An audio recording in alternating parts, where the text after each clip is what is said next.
নমস্কার, post eight আপনাদের সবাইকে স্বাগত। শুরু করছি আজকের বিশেষ অনুষ্ঠান। আপনাদের সঙ্গে রয়েছে আমি সুপ্রিয়। আজ পবিত্র ঈদ, সমস্ত সংখ্যালঘু মানুষদের অনেক অনেক শুভেচ্ছা আজ এই পবিত্র ঈদের দিনে। কিন্তু আজ এই ঈদের অনুষ্ঠান থেকেই সংখ্যালঘুদের একটা বড় বার্তা দিয়েছেন মুখ্যমন্ত্রী মমতা বন্দ্যোপাধ্যায়। শুধু বার্তা দেননি, বিজেপিকে নিশানাও করেছেন মেয়র রোডের ঈদের মঞ্চ থেকে। পাল্টা বিজেপিও কিন্তু হিন্দুত্বকে হাতিয়ার করে হিন্দুত্বর আবেগকে কাজে লাগিয়ে মাঠে নেমে পড়ছে। কারণ আজ 6 দিন পরেই রামনবমী। ফলে এই বর্তমান পরিস্থিতিতে রামনবমীর আগে বিজেপি এবং তৃণমূলের তরজা একেবারে তুঙ্গে যাকে বলে। মমতা বন্দ্যোপাধ্যায় পরিষ্কার বলছেন, একটা দল দাঙ্গা বাজানোর চেষ্টা করছে, প্ররোচনায় পা দেবেন না। আর আরও একটা গুরুত্বপূর্ণ কথা বলেছেন যে এই সংখ্যালঘুদের জন্য দিদি আছেন, অভিষেক আছেন, সরকার আপনাদের পাশে আছেন। কিন্তু প্রশ্ন এখানে যে একটি ধর্মীয় অনুষ্ঠানে দাঁড়িয়ে আজ যদি বলা হয়, একজন প্রশাসনিক প্রধান যখন বলেন যে সরকার আপনাদের পাশে আছে, তার মানে বাকি সম্প্রদায়ের মানুষরা কোথায়? শুধু কি একটি ধর্মের জন্য সরকার পাশে আছে? এই প্রশ্ন ঘোরাফেরা করছে। এছাড়াও তিনি বলেছেন যে ইয়ে গন্দা ধর্ম হ্যায় ইসকো নেহি মানতা। কিন্তু নোংরা ধর্ম তিনি কাকে বলছেন? এটাও আজ ঈদের মঞ্চ থেকে বক্তব্য রেখেছেন। ফলে আজকে এই গরম এই ধর্মযুদ্ধের লড়াই একটা অন্য উত্তাপ ছড়িয়েছে বঙ্গ রাজনীতিতে। ফলে আজকের টকিং পয়েন্ট কি, শুরুতেই একবার আমরা সেটা ঝালিয়ে নেওয়ার চেষ্টা করব। রামনবমীর হাতিয়ার করে গর্জন শুভেন্দুর, রামনবমীর হাতিয়ার করে গর্জন শুভেন্দুর, পাশে আছে দিদি। ঈদের মঞ্চে অভয়বাণী মমতার, হুঁশিয়ারি অভিষেকের, তোষণ তোপ বিরোধীদের, রাম রাজনীতির তাল ঠুকছে বাংলায়।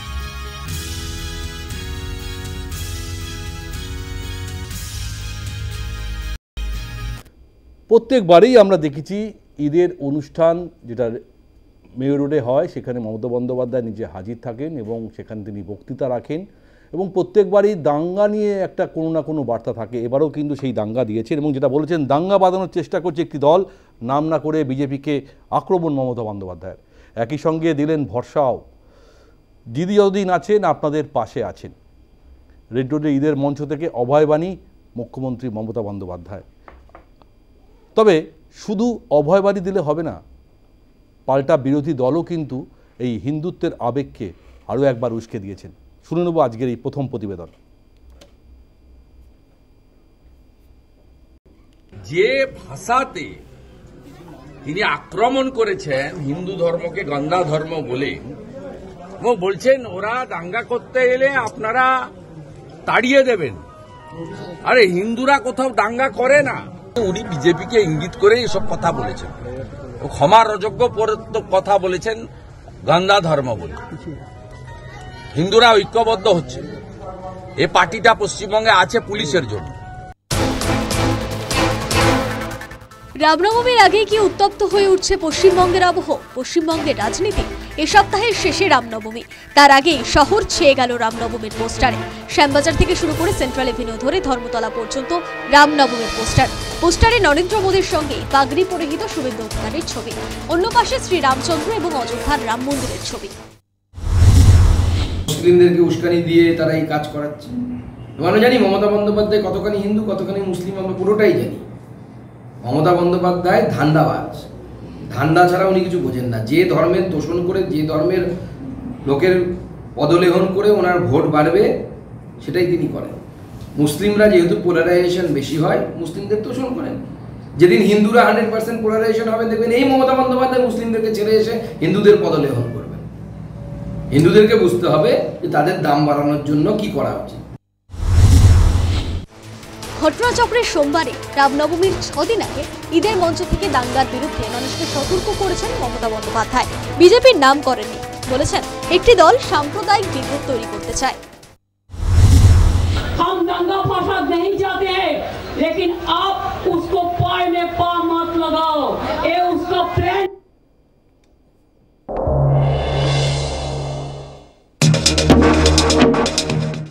এবারেও রেড রোডে নামাজ পাঠের অনুষ্ঠান থেকে মুখ্যমন্ত্রীর কণ্ঠে উঠে এলো দাঙ্গা প্রসঙ্গ।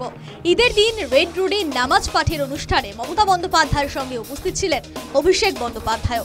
সেখানেই বক্তব্য রাখতে গিয়ে মমতার নাম না করে বিজেপিকে টার্গেট করেন। একটা দল দাঙ্গা পাকানোর চেষ্টা করছেন বলে অভিযোগও করেন মুখ্যমন্ত্রী। हम दंगा फसाद नहीं चाहते हैं, लेकिन आप उसको पाय में पा मत लगाओ। ये उसका प्लान है, ये उसका प्लांटेड गेम है। एक गेम में आप पा मत लगाओ, उसको छूना भी नहीं चाहिए। अगर वो आपको कुछ कहे तो आपको मालूम होना चाहिए कि दीदी है हमारा साथ, हमारा अभिषेक है हमारा साथ, जावेद है हमारा साथ, हम लोग का साथ पूरा सरकार है। आप ये बात मत सोचिए कि आपको कोई कुछ कर सकता है। ये शर्म का बात है, दुख का बात है। जो लाल पार्टी पहले बड़ा बड़ा बात करते थे सेकुलरिज्म का, आज लाल और गेरुआ एक हो गया। होने दो, होने दो। हम लोग रहेगा, हम अकेला ही रहेगा, हम अकेला 100 है।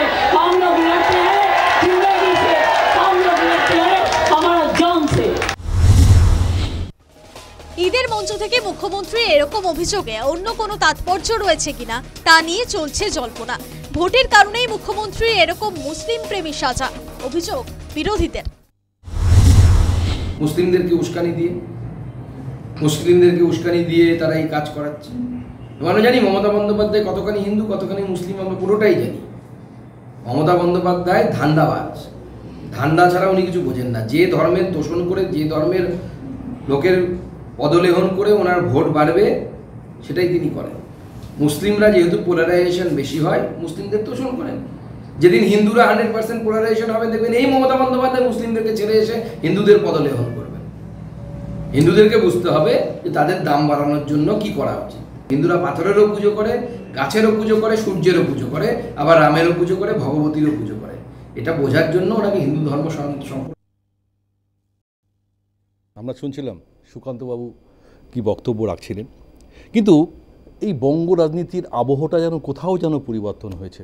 এখন আমরা আলোচনা করি হিন্দু মুসলিম, মন্দির মসজিদ, সংখ্যালঘু সংখ্যাগুরু। এই আবহের মধ্যেই বঙ্গ রাজনীতি যেন ক্রমশ উত্তপ্ত হচ্ছে, কারণ 2026 বিধানসভা ভোট।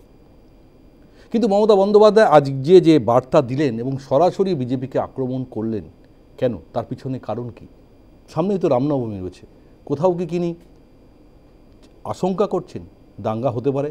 সেই কারণে কি বলছেন একটা দল দাঙ্গা বাঁধানোর চেষ্টা করছে? আপনারা প্ররোচনায় পা দেবেন না, সরকার আপনাদের পাশে আছে। আমরা চেষ্টা করব আজকে সেই আলোচনায় আমাদের বিশ্লেষণ করার। আমাদের সঙ্গে উপস্থিত রয়েছেন আমাদের বিশিষ্ট অতিথিরা, আলাপ করিয়ে দেবো। আমার একদম ডান দিকে রয়েছেন বিজেপির মুখপাত্র প্রীতম দত্ত। প্রীতম, আপনাকে স্বাগত। আমার বাদিকে রয়েছেন তৃণমূল কংগ্রেসের সমর্থক অনুরাগী রাজু ঘোষ। রাজু, আপনাকে স্বাগত। আমার সঙ্গে বাইরে থেকে রয়েছেন রাজনৈতিক বিশ্লেষক প্রদীপ চট্টোপাধ্যায়। প্রদীপদা, আপনাকে স্বাগত। আমার সঙ্গে রয়েছেন আরও একজন রাজনৈতিক বিশ্লেষক দেবাশিস ঘোষ। দেবাশিসবাবু, আপনাকে স্বাগত। আমি শুরুতেই প্রশ্ন রাখবো রাজুর কাছে। রাজুবাবু, আমরা প্রত্যেকবারই দেখি মমতা বন্দ্যোপাধ্যায় রেড রোডে যান, তিনি বক্তব্য রাখেন এবং ঘুরে ফিরে সংখ্যালঘুদের নানা রকম বক্তব্যও রাখেন, জন্য বক্তব্য। কিন্তু আজকে যে বক্তব্যটা তিনি রাখছেন যে দাঙ্গা বাঁধতে পারে, আপনারা প্ররোচনায় পা দেবেন না, সংখ্যালঘুদের পাশে আছি আমরা, দিদি আছে, অভিষেক আছে, সরকার আছে, তাহলে কি আমি ধরে নেব যে সংখ্যালঘুদের জন্যই সরকার, বাকি সম্প্রদায়ের জন্য সরকার নয়? কেন এই ধরনের বক্তব্য রাখলেন মমতা বন্দ্যোপাধ্যায়? প্রথম হচ্ছে যে রেড রোডের কথা বলছেন, সেখানে যেমন দুর্গাপুজো হয়, দুর্গাপুজোর কার্নিভাল হয়, তেমন ঈদের নামাজও সেখানে হয়। অতএব এই জায়গা থেকে প্রমাণিত হচ্ছে যে একই জায়গায় হিন্দু এবং মুসলমান দুজনই বসবাস করছে। পাশাপাশি যাদের কথা আপনি বলছেন, এই যে যারা দাঙ্গা লাগাতে চাইছে, ভারতীয় জনতা পার্টি ডিরেক্টলি বলছি, যারা দাঙ্গা লাগাতে চায় এবং যারা উস্কানিমূলক বক্তব্য, উস্কানিমূলক কথাবার্তা, উস্কানিমূলক কার্যক্রম যারা কন্টিনিউ করে যাচ্ছে বাংলার বুকে, সেটা কিন্তু একটা ক্লাস 8-এ ছেলেও জানে। নতুন করে মুখ্যমন্ত্রীকে বলে দিতেও লাগে না। মুখ্যমন্ত্রী যাদের কথা বলছে তারা বুঝে গেছে বলেই তাদের আজকে ফোঁসকা পড়ছে গায়ে। এখন হচ্ছে যে এদের কেন আজকে হিন্দু হিন্দু করছে, মমতা বন্দ্যোপাধ্যায় যে সেই কারণে তো বিরোধীরা বলে যে সংখ্যালঘুদের আপনারা তোষণ করছেন। রাজুবাবু, কোনো সংখ্যালঘুদের তোষণের ব্যাপারই নেই এখানে। উনি কি বলছেন যে কেউ যারা এই দাঙ্গা লাগানোর চেষ্টা করছে তোমরা চিন্তা করো না, বা তোমাদের নেই, আমরা সরকার রয়েছে, এই সরকার থাকতে এই ধরনের দাঙ্গাবাজরা যত চেষ্টাই করুক না কেন, এই বাংলায় হিন্দু মুসলমানের মধ্যে মারামারি, যুদ্ধ এবং এই উস্কানিমূলক বক্তব্য পোস্টার দিয়ে তারা কখনো যুদ্ধ বাঁধাতে পারবে না, শান্ত পরিবেশটাকে তারা নষ্ট করতে পারবে না। সেই বার্তাটা মুখ্যমন্ত্রী আজকে রেড রোড থেকে দিয়েছেন। সেইটাকে বিভিন্নভাবে যারা যারা যেমন তারা তেমন ব্যাখ্যা করবে, তারা সেইভাবে নেবে। কেউ যদি মনে করছে সংখ্যালঘু তোষণকারী, তো কেউ মনে করছে নিরপেক্ষ, অর্থাৎ যে যেমন ব্যক্তি সে তেমনভাবে ভাববে। মমতা বন্দ্যোপাধ্যায় একমাত্র নেত্রী যিনি হিন্দু, মুসলমান, বুদ্ধিস্ট, খ্রিস্টান সমস্ত জাতির জন্য যিনি কাজ করেন, নিরপেক্ষভাবে কাজ করেন, কোনো জাতির জন্য শুধুমাত্র যে এই জাতির জন্য কাজ কখনো করেন না।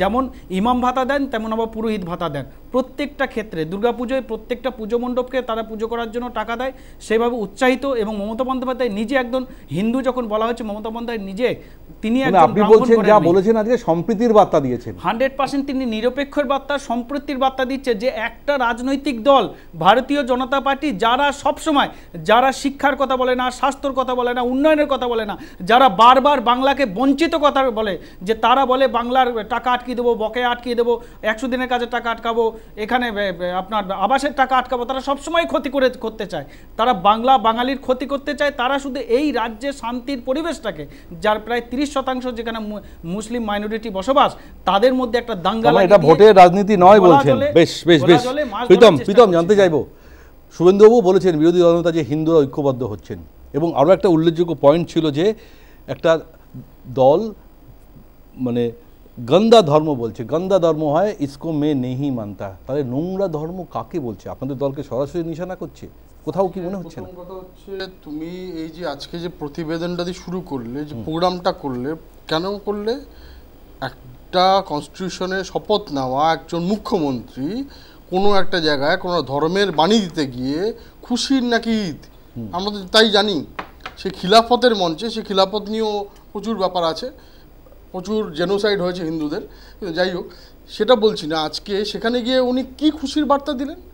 উনি এর আগে অ্যাসেম্বলিতে দাঁড়িয়ে মহাকুম্ভকে মৃত্যুকুম্ভ বললেন, আজকে হিন্দু ধর্মকে গান্ধা ধর্ম বলবেন। এটা কনস্টিটিউশনে শপথনামা একজন মুখ্যমন্ত্রী যেভাবে বিদেশের মাটিতে গিয়ে ভারতবর্ষের বদনাম করে এসছেন, সেইভাবে নিজে কোথাকার উনি কত বড় হিন্দু আমি জানি না, কিন্তু হিন্দু ধর্মকে এরকমভাবে ভারতবর্ষের ইতিহাসে, আমি তোমাকে বলব ভারতবর্ষের ইতিহাসে এরকম কোনো নেতা, মন্ত্রী, কনস্টিটিউশনে শপথ নেওয়া কোনো লোক এই ভাষায় আক্রমণ করেছেন, সেটা হবে না। আজকে তুমি বলো মোথাবাড়িতে আজ কি ঘটেছে? মোথাবাড়িতে রামের পুজো করার পর, ভাষণ দেওয়ার পর, ওইখানকার তৃণমূলের পঞ্চায়েতের একজন ব্যক্তি তিনি বলছেন না আমাদের মন্দির, আমাদের মসজিদে কোনো রকম আবিরও ছেটানো হয়নি, মসজিদের উদ্দেশ্যে কোনো কিছু বলা হয়নি, মসজিদের কোনো অপমানও করা হয়নি। উনি নিজে বলেছেন, অনেক টিভি ক্যামেরার বাইটে আছে, দেখতে পেয়েছি। কখন বলেছেন? যখন ওনারা ইফতার করতে গেছেন ওই লোকাল থানাতে, ওখানে বসে ইফতারি করছেন, তখন বলেছেন যে না কোনো ব্যাপার হয়নি। তাও আমরা দেখলাম সাবিনা ইয়াসমিন, ওখানকার এমএলএ, তার কিছু আত্মীয় এই ছবিতে ধরা পড়েছে, তারা ডেকে ডেকে কিছু জামাতদের জড়ো করছেন, জড়ো করে বেছে বেছে হিন্দুদের দোকান পাট ভেঙে চুরমাচুর করে দিলেন, মহিলাদের শাখা সিঁদুর ভেঙে দিলেন, বললেন যে শাখা সিঁদুর করলে এখানে আসা যাবে না। আর আজকে মুখ্যমন্ত্রী বলছেন যে হিন্দু ধর্ম গন্ধ ধর্ম। এইটা আর একটা অভিযোগ আছে প্রীতম, আমি একটা প্রশ্ন অ্যাড করছি, দেখে আজকে মানুষ বুঝতে পারছে একটা প্রশ্ন অ্যাড করছি, মমতা ব্যানার্জি পলিটিক্সের জন্য, শুধু ভোট ব্যাংকের জন্য, যেহেতু মুসলমানরা একসাথে গিয়ে ভোটটা দেয়, এইটার জন্য যেইভাবে তখনকার সময় চিন্না, তখনকার সময় আমি একটা কোশ্চেন রাখছি, একটা প্রশ্ন, তখনকার সময় ব্রিটিশ না আমার একটা প্রশ্ন ভাগ করেছিল, বাটেঙ্গে তো কাটেঙ্গে সেম। বেশ, আমাদের এই অভিযোগ, আরো একটা অভিযোগ আছে, আরো একটা আমার একটা প্রশ্ন, ঠিক ঠিক, কিন্তু অভিযোগটা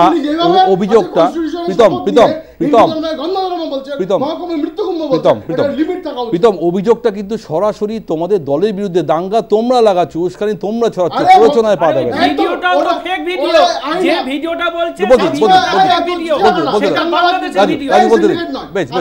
আজকে তুমি বলো ল এন্ড অর্ডার কার সাবজেক্ট? মুখ্যমন্ত্রী সাবজেক্ট।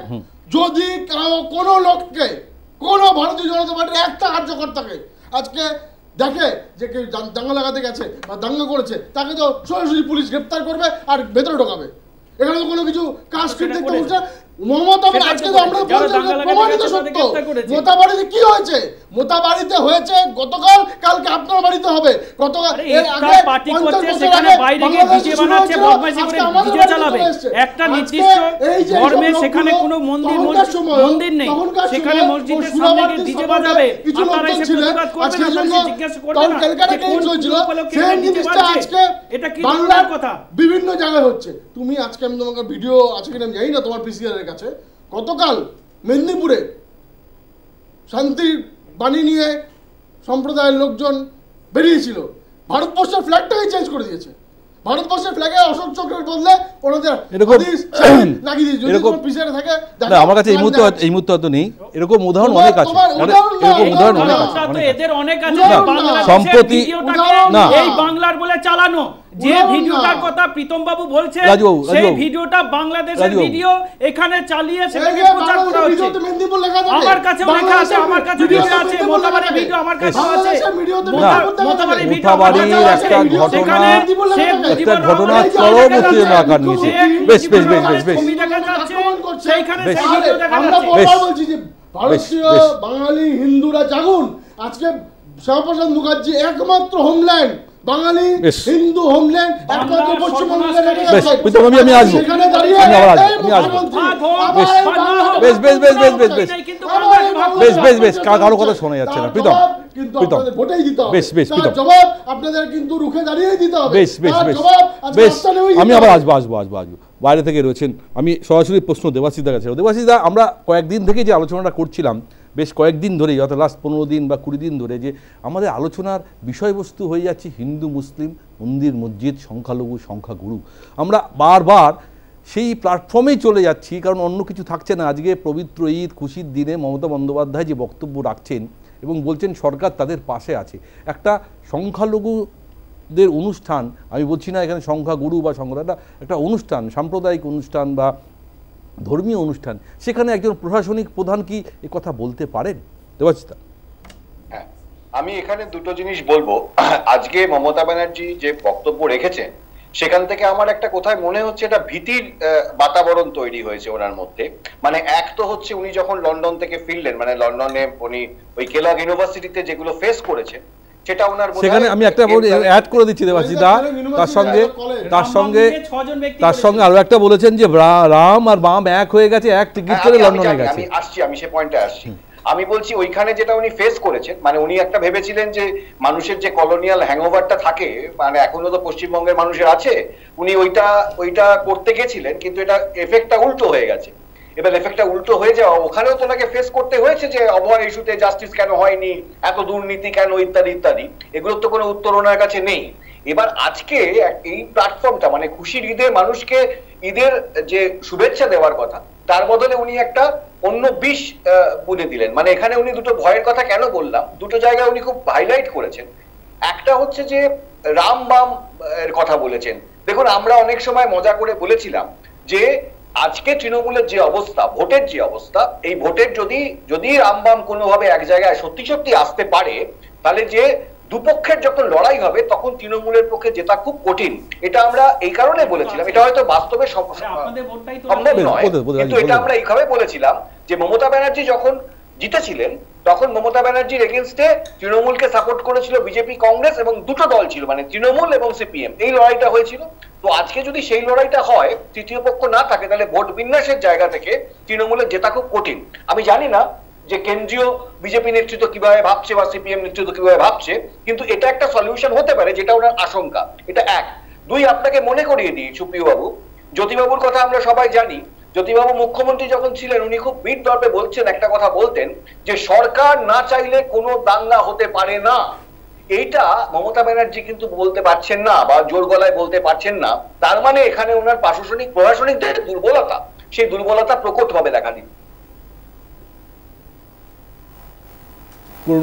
কোনো কারণে টেকনিক্যাল কারণে হয়তো আটকে গেছেন দেবাশিসদা। আমি আবার ফিরবো, আমি সরাসরি প্রদীপদার কাছে যাবো। প্রদীপদা, যে প্রশ্নগুলো আসছে বারবার, আমরা আলোচনার কেন্দ্রবিন্দু হয়ে যাচ্ছে বিভাজনের রাজনীতি, ধর্মীয় মেরুকরণ এবং প্রত্যেক দিনই কিছু না কিছু সাবজেক্টের উপর যখন আমরা আলোচনা করার চেষ্টা করি তখন কিন্তু আমরা এই বিষয়টাকে বারবার টেনে আছি।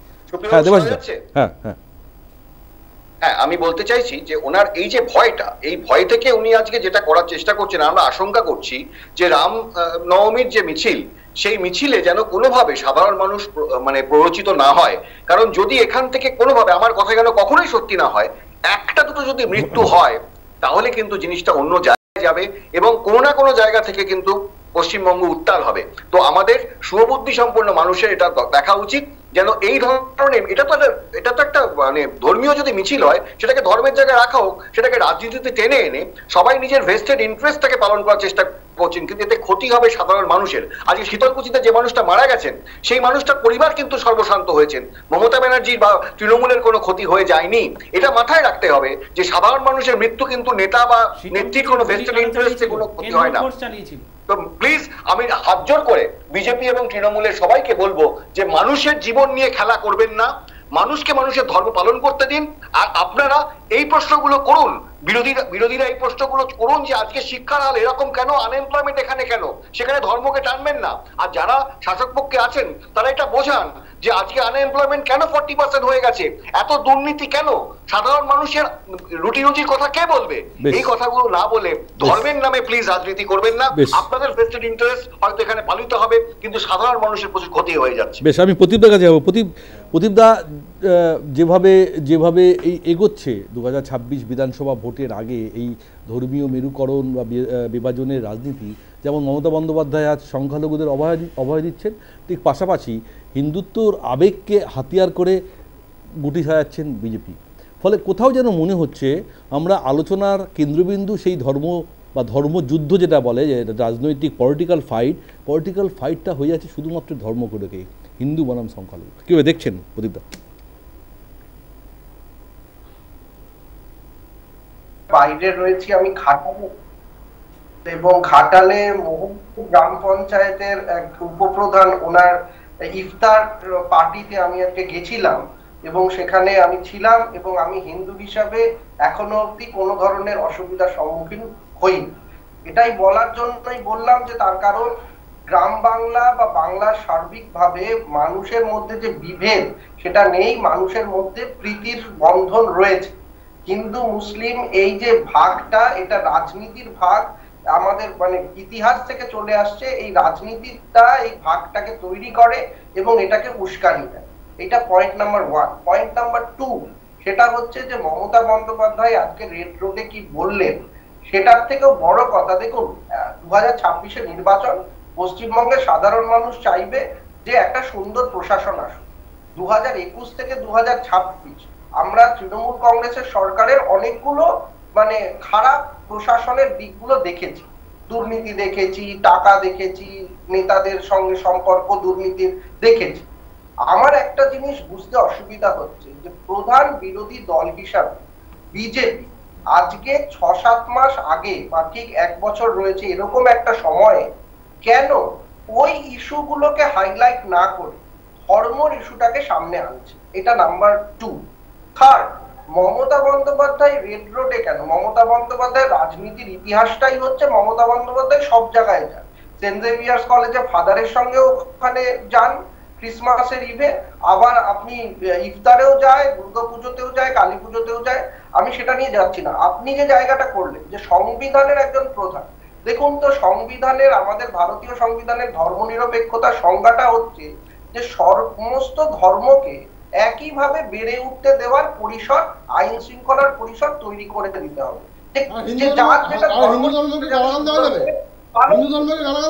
আমি না, এখানে কোনো গালাগালি দেওয়া হয়নি। উনি যে ধর্মকে বলেছেন, তিনি বলছেন বিজেপি রচিত যে হিন্দু ধর্ম, সেটাকে বিজেপি বলতে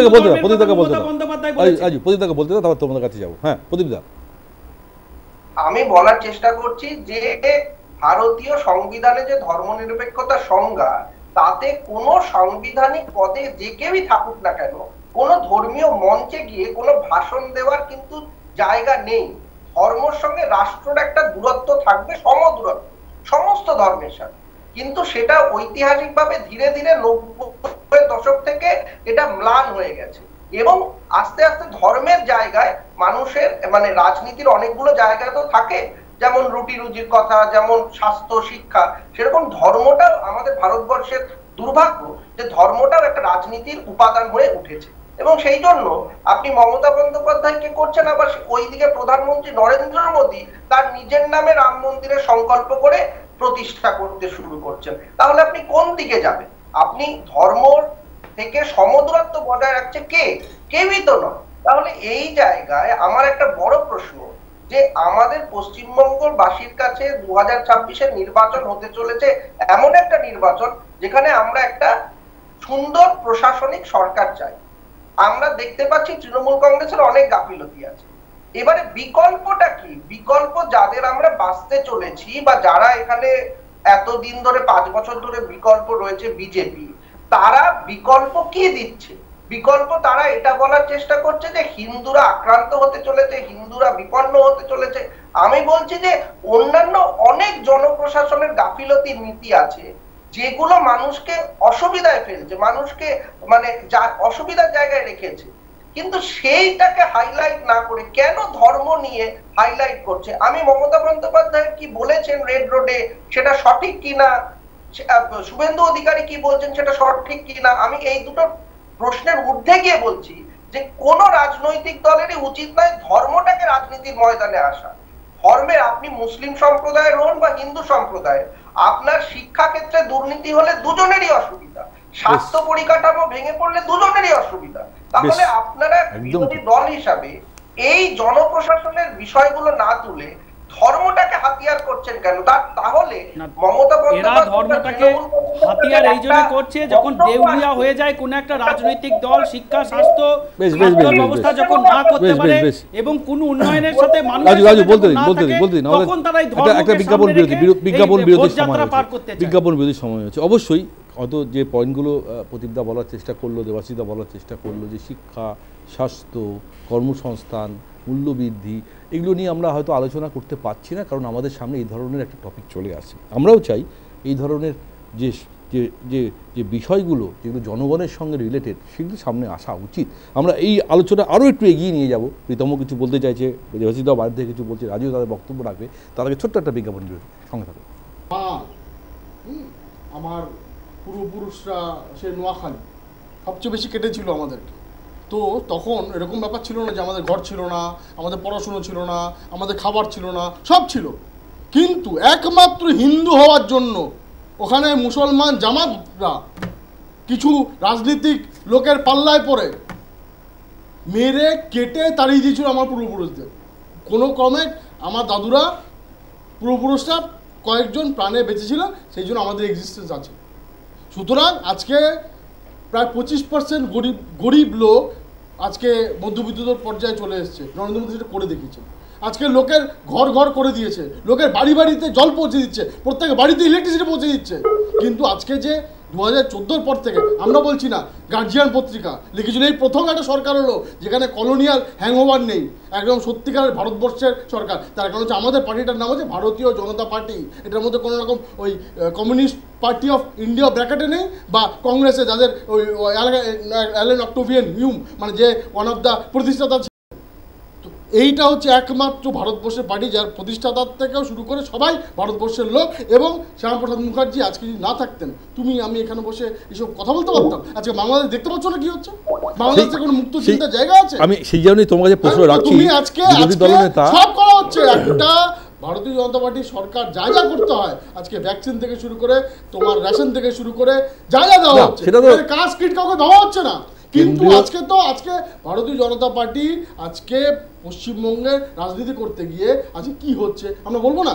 মোথাবাড়িতে কি হয়েছিল? মোথাবাড়িতে কেউ তো উস্কানি দেয়নি। মোথাবাড়িতে সাবিনা ইয়াসমিনের এক আত্মীয় সে জড়ো করেছিল, লোক জড়ো করে হিন্দুদের তো কেন কিসের জন্য বলবো না? শুভেন্দুবাবু যে 5% ভোটের একটা হিসেব দিচ্ছেন যে 5% ভোট যদি একটু এদিক ওদিক হয়ে যায় তাহলে অনেক কিছু বদলে যেতে পারে। সত্যি কি এই রণকৌশল কাজ দেবে? রণকৌশল কিছু আমরা তো একদম ওপেনলি প্রত্যেক সনাতনী হিন্দু বাঙালিদের বলছি যে আমাদের আর যাওয়ার জায়গা নেই।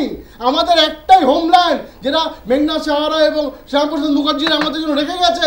এই পূর্ব পাকিস্তান থেকে ছিনিয়ে নিয়ে আমাদের পশ্চিমবঙ্গ দিয়ে গেছে। এই পশ্চিমবঙ্গ রক্ষা করার দায়িত্ব আমাদের প্রত্যেকের আছে। যাদের মধ্যে আমাদের পূর্বপুরুষের রক্ত বইছে তাদের আমাদের ভাবতে হবে এবং ভোটের মাধ্যমে করতে হবে। এই তোমাকে একটা কথা বলবো, কেন ভোট? শিয়ালকোট আর সিলেট, শিয়ালকোটে হিন্দুদের সংখ্যা বেশি ছিল, কিন্তু যেদিনকে ভোট হয়েছিল সেদিন মানে ওই পাকিস্তানে থাকবে না ইন্ডিয়াতে থাকবে তার জন্য ভোট হয়েছিল, সেদিনকে বিশাল বৃষ্টি পড়েছিল। তো ওখানকার সম্ভ্রান্ত হিন্দুরা সেদিনকে ঠিক আছে কী হবে ভোট দিতে যায়নি। ভোট দিতে না যাওয়ার জন্য ওখানে হিন্দু সম্প্রদায়ের লোক বেশি থাকা সত্ত্বেও আজকে শিয়ালকোট কিন্তু পাকিস্তানে আছে এবং আজকে ওখানে 1% হিন্দু নেই। তো সুতরাং যখন সেম জিনিসটা 1947-এ বাংলাদেশে যে 33% হিন্দু ছিল সেটা আজকে কত পার্সেন্ট আছে? তুমি সেম জিনিসটা পশ্চিমবঙ্গে মানে জাগো হিন্দু জাগো আজকে কতটা আছে? তার কারণ হচ্ছে এটা তো আমাদের বুঝতে হবে, আজকে তো আমরা বুঝতে হবে। তার কারণ হচ্ছে শুধু আমার কথা না, ইনি আজকে ওয়ান অফ দ্য গ্রেটেস্ট তোমার অফিসার, এক IAS অফিসার, উনি কি বলছেন? যিনি ওই মাটি খনন করে রাম মন্দিরের তত্ত্ব বার করেছিলেন, উনি বলছেন যে ম্যাক্সিমাম আমাদের মেজরিটি হিন্দু বলেই ভারতবর্ষটা সেকুলার। ভারতবর্ষ secular because we are Hindu, because আমাদের মেজরিটি ইজ হিন্দু। আচ্ছা তুমি দেখাও তো কোন তোমার দেশে তোমার এই হালালা তোমার যেগুলো সকল তোমার মুসলমান দেশ যেখানে হালালা আছে, ট্রিপল তালাক আছে এবং এই ওয়াকফ বিলের মতো জায়গাগুলো আছে? কোথাও নেই, শুধু ভারতবর্ষে আছে। ঠিক আছে, সেগুলো সেন্ট্রাল গভর্নমেন্ট অনেক কিছু চেঞ্জ করার চেষ্টা করছে। মানুষকে বলবো না আজকে বাংলাদেশে কি হচ্ছে মানুষ দেখতে পাচ্ছে না? অবশ্যই দেখছে, আমরা বঙ্গ রাজনীতি আলোচনা করছি। আমি দেবাশিস থেকে জানতে পারি, দেবাশিস দা আজকে মমতা বন্দ্যোপাধ্যায় আরও একটা উল্লেখযোগ্য পয়েন্ট বলেছেন, যেখানে বাম একসাথে কাজ করার একটা কথা তিনি বলেছেন। যেমন 2019-এ আমরা দেখেছি 18টা সিট নিয়ে বিজেপি একটা ভালো জায়গায় এসেছিল বাংলায় লোকসভা নির্বাচনে, এবং তখন বলা হয়েছিল বামের ভোট রামে গেছে, সেই কারণে এটা হয়েছে। আজকে কিন্তু সেইটা আরও একবার উস্কে দিয়েছে এবং সেখানে লন্ডন প্রসঙ্গও তুলে এনেছে। ফলে কোথাও কি ক্যালকুলেশন মমতা বন্দ্যোপাধ্যায়ের মাথায় ঘুরছে, যদি আবার এই বামেদের ভোট রামে চলে যায়, অনেক হিসেব নিকেশ উল্টে দিতে পারে?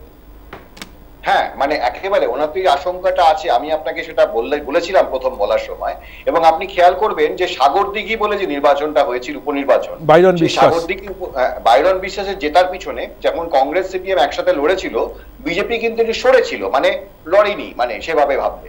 এবং 1:1 লড়াইয়ে সবসময় তৃণমূলের হার নিশ্চিত, এটা মমতা ব্যানার্জি খুব পরিষ্কার করে জানেন। এবং এই যে ভোট বিন্যাস, ভোট ভাগ, এই ভাগটা যাতে না হয়ে যায় তাই জন্য উনি প্রথম থেকে এটাকে হাওয়ায় ভাসিয়ে দিচ্ছেন।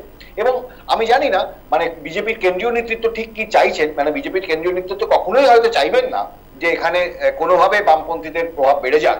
উনি সবসময় চাইবেন যে তৃণমূল এখানে থাকুক। তার ফলে হয়তো আলটিমেটলি মমতা ব্যানার্জির এই যে আশঙ্কা, সেটা আশঙ্কাই থেকে যাবে, কারণ এটা সেভাবে সত্যি হবে না। আমি আরেকটা কথা বলি, আমার প্রীতম বাবু যিনি আরেকজন রাজনৈতিক বিশ্লেষক বলছিলেন যে সত্যি আমরা ভোট দিই গুড গভর্নেন্স, মুখপাত্র বিজেপির মুখপাত্র, না ওই প্রীতম না, আরেকজন যিনি বলছিলেন প্রদীপ বাবু, হ্যাঁ সেই প্রদীপ বাবুকে আমি বলি যে আমরা সত্যি কিন্তু গুড গভর্নেন্সের জন্য ভোট দিই, কিন্তু এই যে গুড গভর্নেন্স এটা আজকে সোনার পাথর বাটি হয়ে গেছে। মানে আজকে না, বহুদিন ধরেই।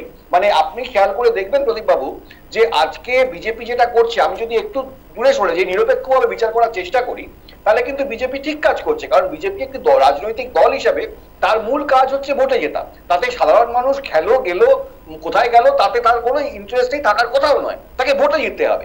ভোটে জিততে গেলে তার কাছে এই যে ধর্মীয় বাতাবরণ, ধর্মীয় আবেগের সুশ্রুরি, এই জায়গাটা তার মূল মন্ত্র। এটা সে আজ থেকে করছে না। মানে প্রথম অবস্থায় হিন্দু মহাসভা যে শ্যামাপ্রসাদ মুখার্জির কথা বলছিলেন, আপনাদের মনে থাকার কথা, নেতাজি দাঁড়িয়ে ওনাকে রুখে দিয়েছিলেন যে এইসব এখানে চলবে না। আপনার যদি মনে থাকে যে শ্যামাপ্রসাদ মুখার্জির কথা বলছিলেন, মানে এটা কিন্তু আজ থেকে শুরু করেনি। এবং এটা দেখেছে যে ধর্মভীরু ভারতীয়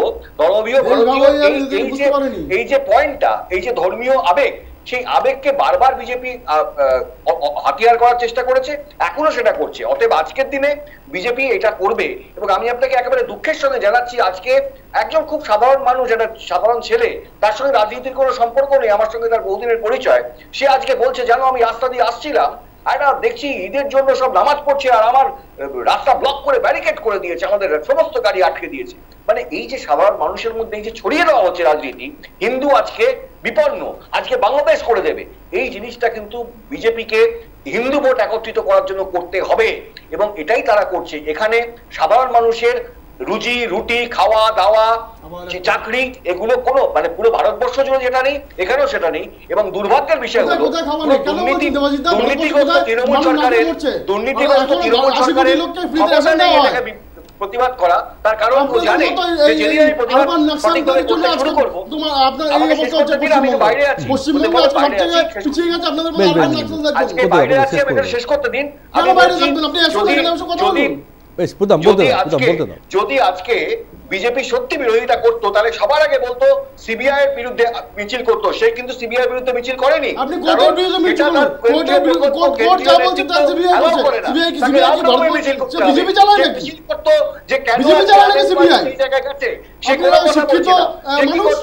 আপনি খেয়াল করে দেখুন বয়কট করছে আর একইভাবে তৃণমূল কি করছে, পার্লামেন্টে বয়কট করছে। এই যে বয়কটের খেলা খেলছে দুজনে মিলে এবং দেখাচ্ছে আমরা প্রতিবাদ করছি কিন্তু আসলে করছে না, দিয়ে একের পরে আইন পাস করে যাচ্ছে। এটাই হচ্ছে তৃণমূল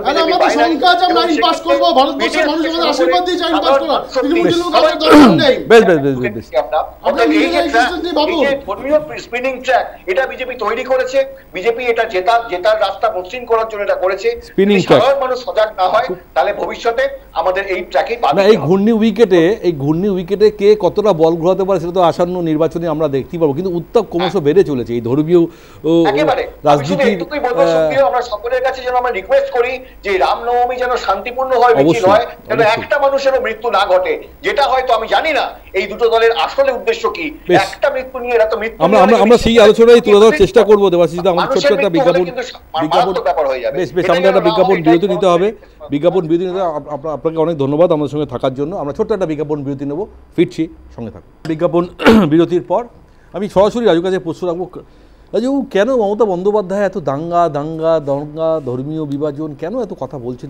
কোথাও কি বারবার ভয় পাচ্ছেন বিজেপিকে? আমি তার আগে প্রীতমদার একটা কথা বলি। কারণ রামনবমীর আগে দাঙ্গা প্রসঙ্গটা কেন আসছে, তার আশঙ্কাটা কেন? প্রীতমদা যেহেতু একটা ধর্মীয় অনুষ্ঠান যেখানে সনাতনী হিন্দুদের একটা পরিকল্পনা থাকে, তাদের মিছিল থাকে, র্যালি থাকে, সমস্ত অনুষ্ঠান থাকে, একটা দুটো ইনসিডেন্ট হলেও যে এরকমভাবে দাঙ্গার একটা প্ররোচনা হয়ে যাবে এটা তো আমার মনে হয় না এরকম কিছু হতে পারে। যেখানে প্রশাসন যদি সঠিকভাবে গোটা বিষয়ের উপর নজর রাখে তাদের হওয়া উচিত নয়। তাহলে কেন বারবার এই ধর্মীয় বিভাজনের কথা আসছে? দেখুন, প্রীতমদা একটা আবেগের সাথে একটা কথা বললো যে আমরা মুসলমানদের অত্যাচারিত হয়ে নোয়াখালী থেকে আমরা এখানে এসে আশ্রয় নিয়েছি বা এখানে আছে। তার মানে এটা জেনে রাখতে হবে গত 28 তারিখে কেন্দ্র সরকার অমিত শাহজি একটা বিল পাস করেছে যেটা হলো ইমিগ্রেশন অ্যাক্ট 2025। সেখানে পরিষ্কারভাবে বলা হয়েছে যে যারা 1952 সালে প্রথম ভোটার লিস্টে নাম নেই তারা সবাই অবৈধ অনুপ্রবেশকারী। অর্থাৎ আজকে যিনি হিন্দু করছে প্রীতমদা ভাবছে যে আমাদের বিজেপির ঝান্ডার তলায় আছে, আমাদের কিছু হবে না। আইন অনুযায়ী প্রীতমদা আগামী 2026 ইলেকশনে ভোট দিতে পারবে না। শুধু তাই নয়, আরো অনেকগুলো আছে সে আইনে ব্যাখ্যা না। সেখানে বলছে 1952 সালে ভারতের নাগরিকত্ব বা ভারতের নাগরিক তারা প্রমাণিত হবে যারা 19শে জুলাই 1948 সালের 6 মাস আগে থেকে ভারতে বসবাস করছে। এমন প্রমাণ যদি থাকে, সংবিধানের 6B প্যারা 6Bতে নাগরিকত্ব প্যারা 6Bতে বলা হয়েছে 1948 19শে জুলাই আগে 6 মাস ধরে যারা কারণে বলছে না অনুপ্রবেশ নয়, অনুপ্রবেশ আলাদা আর ভারতীয় প্রমাণপত্র আলাদা। উত্তর দেবে আগে শেষ করে রাজু। আমি বলি আর একটা হচ্ছে ভারতীয় জনতা পার্টি এই সময় পুরো দিশাহারা পার্টি হয়ে গেছে। কি করবে মানুষের কাছে কি? দেখুন, কেন্দ্রের নীতি একরকম, রাজ্যের নীতি একরকম। কেন্দ্র আজকে ঈদ উপলক্ষে নরেন্দ্র মোদী পোস্ট করছেন, আমাদের রাষ্ট্রপতি পোস্ট করছেন, আমাদের বাংলার কোনো নেতাকে ঈদ উপলক্ষে কোনো শুভেচ্ছা বার্তা নেই। যদি তারা মুসলিমকে ঘেন্নাই করে তাহলে তাদের মাইনরিটি সেলটা কেন আছে? তারা একদিকে মাইনরিটি সেল লাগাচ্ছে, একদিকে সম্প্রীতির বার্তা দিচ্ছে, আর বাংলার বিজেপি তারা সম্পূর্ণভাবে হিন্দু মুসলমান মানে তারা একটা জাতির শত্রু এবং এমন একটা ভাব দেখানোর চেষ্টা করছে যে মুসলিমরা ভারতের নাগরিক নয় বা মুসলিমরা জোর করে এই দেশে বসবাস করছে শুধুমাত্র হিন্দু। কোন হিন্দুর কথা বলে ওরা উগ্র ব্রাহ্মণ্যবাদী হিন্দুর বলে। যে প্রীতমদারা যে হিন্দুকে বলছে যে হিন্দু ধর্ম, আজকে মমতা বন্দ্যোপাধ্যায় যে কথাটা বলেছে, আপনি প্রথমেই যেটা বললেন যে গান্ধী ধর্ম, এই গন্ধা মানে বিজেপি রচিত যে হিন্দু ধর্ম, বিজেপি যে হিন্দু ধর্মটাকে চালানোর চেষ্টা করছে সেই ধর্মটা করা বলা হচ্ছে। ধর্ম রাজনীতির অংশ হতে পারে না, ধর্মটা আলাদা জায়গায়, রাজনীতিটা আলাদা জায়গায়। বিজেপি সম্পূর্ণ রাজনৈতিক জায়গায় ধর্মকে সামনে রেখে শুধুমাত্র ইলেকশনের পেরোতে চাইছে, যার ফলে মমতা বন্দ্যোপাধ্যায় বলছে আমিও হিন্দু, আমিও সনাতনী, মুসলিমরা তারাও মুসলিম, কিন্তু সেখানে তো আলাদা হিন্দু মুসলমান আলাদা। আমরাও চাই সম্প্রীতির বার্তা আসুক এই খুশির ঈদে। সব মানুষ, সব ধর্ম মানুষ, সব জাতির মানুষ, তাদের একটাই ঐক্যতা, মানে মানুষ যেন সুখে থাকে, শান্তিতে থাকে, কোনো যেন অসুবিধার মধ্যে না থাকে। কিন্তু তা সত্ত্বেও আমরা দেখি যে আমাদের এই আলোচনায় বা আমাদের এই বর্তমান রাজনৈতিক পরিস্থিতি এতটাই অস্থির যে সবসময় এই ধরনের বিষয় চলে আসে। আমি ছোট্ট করে উত্তর নেব, সময় একদম কম। প্রীতম, কেন এই ধরনের অভিযোগ আসবে তোমাদের দলের বিরুদ্ধে? প্রথম কথা হচ্ছে ইমিগ্রেশন বিল নিয়ে যেদিন চর্চা করবে সেটা বলে দেওয়া যাবে। আমার পরিবার 1947-এর আগেই চলে এসেছিল, তো দাঙ্গা যখন শুরু হয়েছিল তখনই। তো এবার যেটা বলছিলাম, এই দেখুন আসলে কী বলুন তো, এই ভারতীয় জনতা পার্টি এপিজে আব্দুল কালামকে রাষ্ট্রপতি করেছে, কিন্তু একটা অদ্ভুত ব্যাপার, আজকে যেমন প্রধানমন্ত্রী থেকে শুরু করে সবাই উইশ করেছে, আমিও উইশ করেছি। তার কারণ হচ্ছে রাষ্ট্রবাদী মুসলমান আর ওদিকে আজমল কাসব আর আব্দুল কালাম, এই দুটোর মধ্যে ডিফারেন্স আছে তো। আজকে দেখুন আমরা একটা অদ্ভুত ব্যাপার আমি আপনাকে বলবো, আপনার দর্শকদের যদি একটু মেমোরি থাকে বা আজকে গুগল করে নিলে দেখতে পারবেন, ইয়াকুব মেনন যেদিনকে ওনার কবর দেওয়া হয় সেম দিনে আব্দুল কালামের কবর দেওয়া হয়। আপনি দুটো ফ্রেম যদি কোনোদিনও পিসিআর থাকে একসাথে চালিয়ে দেখবেন। কিভাবে জানলো যে মুসলিম? শেষ করতে হবে প্রীতম, তাড়াতাড়ি শেষ করতে হবে। যে কোনটা সেই ইয়াকুব মেননের তুমি যদি জানাজা দেখো, সেখানে যে ভিড়, আর যে আব্দুল কালামের সেখানে না, উনি একটা কোনো লোক নেই। আব্দুল কালামের মানুষ সম্পর্কে এটাই বললাম, আজ অবধি তুমি দেখতে পারবে না এই আব্দুল কালামকে নিয়ে কিংবদন্তি। হ্যাঁ, কিংবদন্তি সারা মানে পৃথিবীতে। আর যারা সন্ত্রাসবাদী হয়, তারা সন্ত্রাসবাদী হয়, দেশের শত্রু হয়, রাষ্ট্রবিরোধী। আজকে আমরা বলছি যে ইয়াকুব মেনন এবং এই war and money, they are the terrorist. চলে তাদের কবরে গিয়ে ফতিয়া কেন পড়া হয়? কেন ফতিয়া পড়া হয়? আচ্ছা কেন ওই কেন আপনার অল কায়দার যে সবচেয়ে সর্বোচ্চ নেতা। আচ্ছা আমরা এত আজকে সন্ত্রাসবাদী নিয়ে কথা আলোচনা করব না। এটা তো সমাজে আমরা রাজনৈতিক দলের দায়িত্ব হচ্ছে সমাজকে সচেতন করা। যে অবস্থাটা আজকে বাংলাদেশে হচ্ছে, যে অবস্থাটা আজকে মোতাবাড়িতে হয়েছে, সেই অবস্থাটা আজকে কালকে আপনার বাড়িতে হবে, আমার বাড়িতে হবে। জানতে হবে, বুঝতে হবে।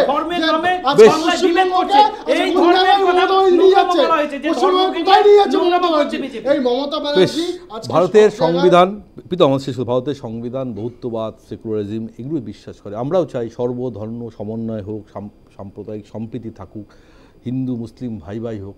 এটাই আমাদের বলার বিষয় বা আমাদের কাছে বার্তা সমস্ত আমাদের দর্শকদের কাছেও। এবং আমিও চাই বা তোমরা সবাই চাও, তোমরা যেহেতু রাজনৈতিক দলের হয়ে তোমরা প্রতিনিধিত্ব করো, যে সবার আগে মানুষ, তারপর তার ধর্ম। পরবর্তীকালে হয়তো গণতান্ত্রিক পদ্ধতির মাধ্যমেই হয়তো কেউ জয়ী বা পরাজয় নির্ধারণ হয়, কিন্তু কোথাও মনে হয় যে ধর্মীয় বিভাজন আসবে, থাকবে, চিরযুগ ধরে চলে আসছে, কিন্তু মানুষের যেগুলো প্রয়োজনীয় জিনিস, রুটি কাপড়া মাখান, সেগুলোকে নিয়েও অনেক বেশি ভাবতে হবে। আমরাও চাইবো আগামী দিন 2026 অবশ্যই আমি বলছি না, আমি তো কেন্দ্রীয় সরকার করছে, কেন্দ্রীয় সরকার যেমন করছে, মুখ্যমন্ত্রী মমতা বন্দ্যোপাধ্যায় করছেন। না আমি সব বলছি প্রীতম শেষ করছি। বেশ, প্রধানমন্ত্রী নরেন্দ্র মোদী যেমন কেন্দ্র তরফ থেকে সাধারণের জন্য যেমন প্রকল্প করেছেন, মমতা বন্দ্যোপাধ্যায়ও অনেক প্রকল্প করছে। সুতরাং এই তর্ক বিতর্ক আমরা বাড়াতে চাই না। আগামী দিন 2026-এর ভোটের আগে হয়তো রাজনৈতিক ইস্যু অনেক থাকবে, আমরা মানুষের কথা বলবো, এটাই আমার মনে হয় সবথেকে এই মুহূর্তে উল্লেখযোগ্য এবং তাৎপর্যপূর্ণ বিষয়। উপস্থিত অতিথিদের অনেক ধন্যবাদ আমাদের সঙ্গে থাকার জন্য। আমাদের অনুষ্ঠান এখানে শেষ করছি। আপনাদের দেখতাম নিউজ টাইম, এনি টাইম, পাতা টাইম।